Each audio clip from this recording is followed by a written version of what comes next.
Junction Zakir அம்மா பாளையம் காவடி பழனியாண்டவர் ஆசிரமம் பெங்களூர் ரோட்ல இருந்து லெப்ட்ல ஸ்டீல் பிளான்ட் ரோட் கட் பண்ணி 1000 அடி தூரம் இருந்தீங்கன்னா அங்கே கோயில் ஆட்சி இருக்கு. அங்கே ரெண்டு பக்கம் முருகப்பெருமான் உங்களை வரவேற்றுட்டு இருப்பார். உள்ள வந்தீங்கன்னா முருகப்பெருமான் தினத்துல வைர கவசத்தை அணிந்து வரும் பக்தர்களுக்கெல்லாம் காட்சி அளித்து கொண்டிருக்கிறார். ரொம்ப விசேஷம் நாள் தைப்பூசம். முருகப்பெருமானுக்கு சக்தி, அதாவது பார்வதி தன்னுடைய சக்தியெல்லாம் வேலாக கொடுத்த நாள் இன்றைய தினம். தைப்பூசத்துல வேலாக கொடுத்த நாள். ஏன்னா சூரன் வந்து சாதாரண தாரகா சூரன் வந்து கிரௌஞ்ச மலை சாதாரண இதில் அதை பிளக்கக்கூடியது வேற எதாலையுமே அவனை சம்மாரம் பண்ண முடியாது. உங்களுக்கு முருகனுடைய அஷ்டோத்திரத்துல எதுவுமே வராது. தாரகா சூர சம்ஹாரிணி நமக அப்படின்னு.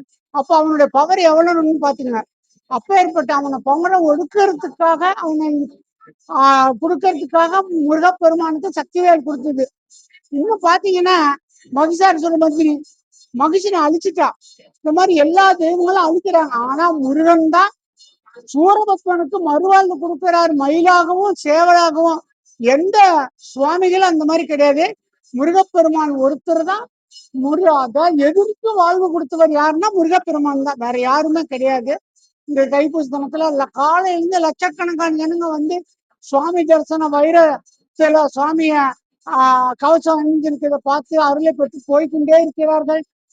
பெரிய ஒரு இது. அது இவ்வளவு கூட்டமும் வந்து நல்லபடியாக நடந்து கொண்டிருக்குன்னா அது முருகப்பெருமான் அருள்தான். எங்களால ஒண்ணுமே கிடையாது.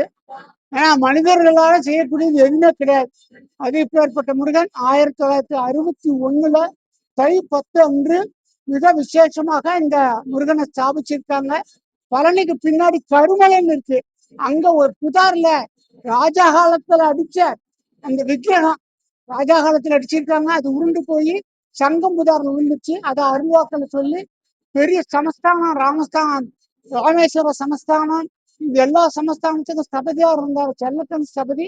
அருள்வாக்குல சொல்லி அந்த கல்லை எடுத்துட்டு வந்து அது ஒரு முஸ்லீம் அவர்கிட்ட செஞ்ச சிற்பில எல்லாம் கஷ்டிருப்பாங்க. அந்த முஸ்லீம்னால இந்த விக்கிரகம் அடிக்கப்பட்டது. மிக விசேஷமா இருக்கும். அடிக்கடி வியர்வு அறிஞ்சுக்கிட்டே இருக்கும். மற்ற இடத்தெல்லாம் தாப்பார்னு சொல்லுவாங்க தெரியாது.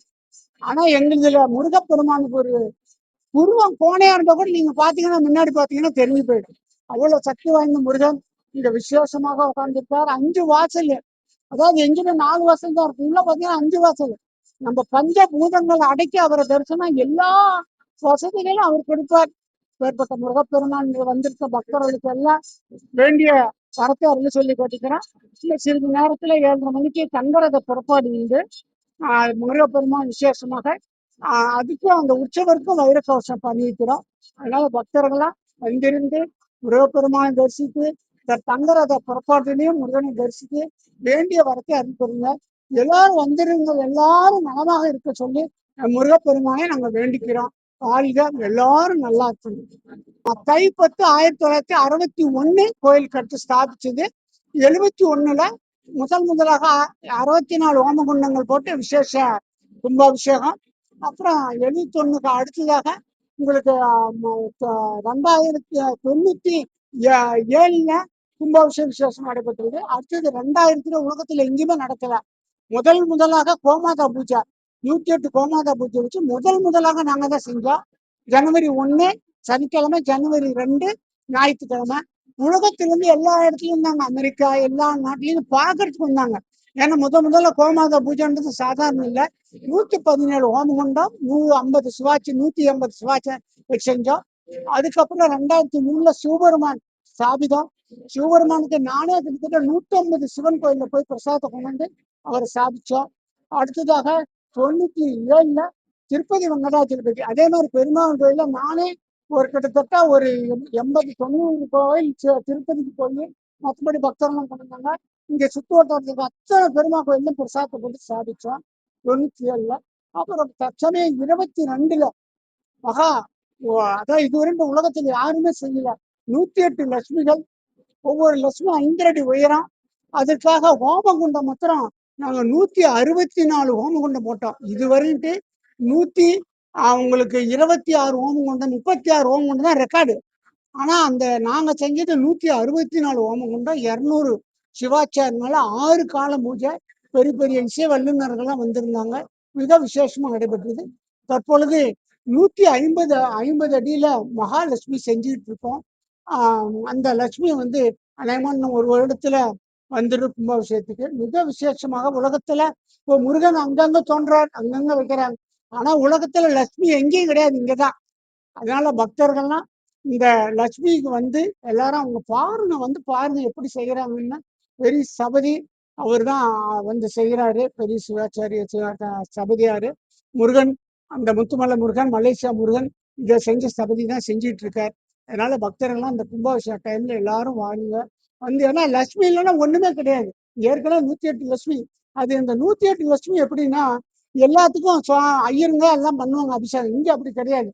ஒவ்வொரு வாரம் வெள்ளிக்கிழமையும் கிட்டத்தட்ட 32 குரூப்புங்க இருக்காங்க லட்சுமி, எல்லா கேஸ்ட்லயும். வேற எங்கேயுமே அப்படி கிடையாது. அவங்களே அவங்க கைப்பட 108 லட்சுமிக்கு அபிஷேகம் பண்ணி தொடச்சு துணி கட்டி பூ வைக்கிறாங்க. இதெல்லாம் இங்க ரொம்ப விசேஷம். அதே மாதிரி உலகத்துல பஞ்சலோகத்துல அந்த 18 சித்தர் கிடையாது, இங்கதான். அதே மாதிரி அஷ்டலிங்கங்கள், உலகத்துல அஷ்டலிங்கங்கள் வந்து கல்லுலதான் இருக்க திருவண்ணாமலை. இங்க வந்து பஞ்சலோகம், தங்கம், வெள்ளி எல்லா இதுலயும். அந்த வெள்ளியில இருக்கிற அந்த லிங்கம் வந்து 1008 பானம். ஒண்ணு பாத்தீங்கன்னா சகசர லிங்கம். அப்புறம் தட்சிணகாளி மிக விசேஷமாக உலகம் நாட்டில் தான் இருக்கு, இங்க எங்கேயும் இல்லை அந்த தட்சிணகாளி. இதெல்லாம் அதே மாதிரி வளரு இடுமன், இடுமன் வளர்ந்துகிட்டே இருக்க சுவாமிக்கு முன்னாடி. இதெல்லாம் இந்த கோயிலோட அதிசயங்கள். என்னுடைய தாயார் பாவாயம்மாள் அவர்கள் 1961 அவங்க இந்த கோயில் வந்து சாதிச்சாங்க. அவங்க 80ல காணாங்க. அவங்க விட்ட பணியை அவங்களாட்ட செய்ய முடியாது. இருந்தாலும் வந்து அம்மா மகன் பரவாயில்லைன்ற பேரோட நாங்க செஞ்சிட்டு இருக்கோம். அவங்கள தினசரி காலையில முதல்ல அவங்க ஜீவசமாதி முன்னாடி போய் பூவை போட்டு கும்பிட்டு அப்புறம் தான் கோயிலுக்கு வந்து நான் வேலை செய்வேன். அதனால வந்திருந்த பக்தர் அனைவரும் என்ன வேண்டிக்கிறீங்களோ அதெல்லாம் கண்டிப்பாக முருகப்பெருமான் அருளோடு நிறைவேறும் என்பதை தெரிவித்துக் கொள்கிறோம். பழைய பஸ் ஸ்டாண்ட் வந்தாங்கன்னா உங்களுக்கு 22 பஸ் இருக்கு, 2 பஸ். அப்புறம் அது இல்லாம உங்களுக்கு பக்கத்துல ரெட்டிப்பட்டி, அந்த ரெட்டிப்பட்டியில அந்த நேரா இந்தியன் காலனி இருக்கு. இந்தியன் காலனி இறங்கி நேரா வந்துடலாம். உங்களுக்கு அங்கிருந்து பார்த்தாவே இந்தியன் காலனி அந்த ஆட்சி நேரா வரும். காவடி பழனி ஆண்டவர் ஆசிரமம், ஜாகீர் அம்மாபாளையம், சேலம் 63630.